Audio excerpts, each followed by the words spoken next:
غیروں کے ساتھ بھاگ جاتی. اگر ان کو پتہ ہو جائے کہ اس کی جو ارتداد ہے وہ ارتداد اس کے اعمال کو بگاڑنے کے لیے کافی ہے, جتنے بھی نیک اعمال ہوں گے اللہ کی قسم سب اکارت ہو جائیں گے, برباد ہو جائیں گے. کیا کوئی شخص ایمان قبول کرنے کے بعد بھی ایمان سے پھرتا ہے؟ لیکن کتنی ایسی لڑکیاں ہیں اس ملک میں جو غیروں کے ہاں چلی گئی. میرے ساتھیوں, کہیں نہ کہیں ہمارے اندر بھی خامیاں ہیں. انشاءاللہ کبھی موقع رہا تو ان خامیوں پر باتیں ہوں گی, اور بہت زیادہ باتیں ہوں گی انشاءاللہ. ہمارے اندر خامیاں ہیں. چلیے آگے بڑھیے. اللہ کہہ رہا ہے للذین یؤلون من نسائہم تربص 4 اشہر. اس کے بعد بس ایک آیت بچی ہے. بہت ساری آیتیں چھوڑنی پڑتی ہے بیچ میں, کیا کریں, رمضان کا مہینہ ہے, سونا بھی ہے اور بھی دوسرے کام ہیں. ان لوگوں کے بارے میں جو اپنی بیویوں سے الا کرتے تھے. الا کیا ہوتا ہے؟ وہ لوگ اپنی بیویوں کے بارے میں قسم کھا لیتے تھے کہ اپنی بیوی سے نہیں ملیں گے, اور وہ جھلا کر کے رکھتے تھے, لٹکا کر کے رکھتے تھے.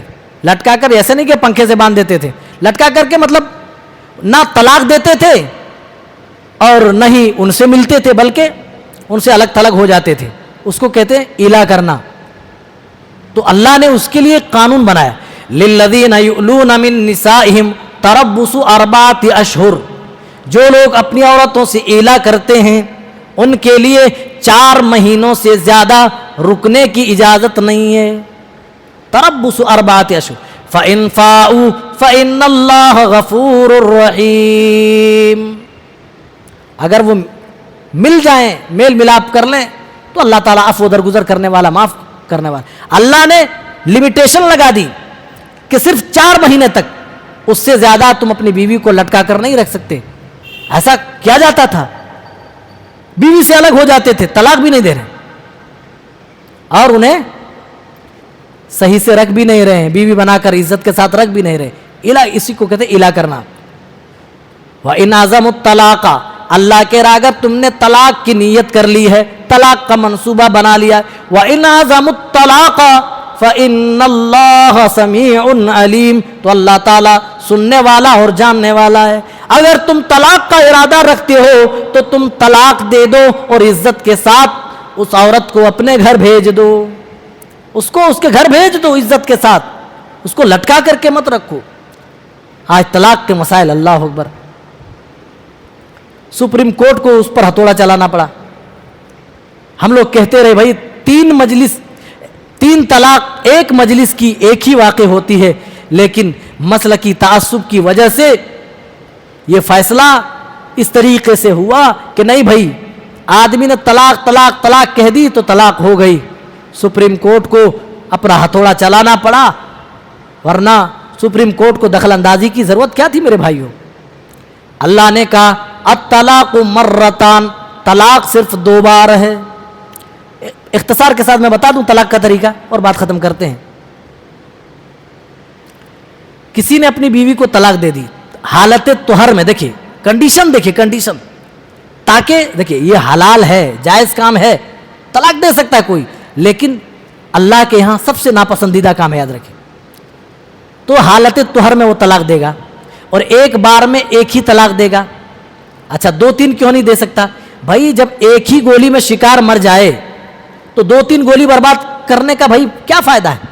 بے وقوف ہے نا کہ ایک گولی میں شکار گر گیا پھر بھی وہ گولی پہ ٹھائیں ٹھائیں ٹھائیں مارتے جا رہا ہے, بے وقوفی ہوگا نا کہ اپنی گولی برباد کرے گا.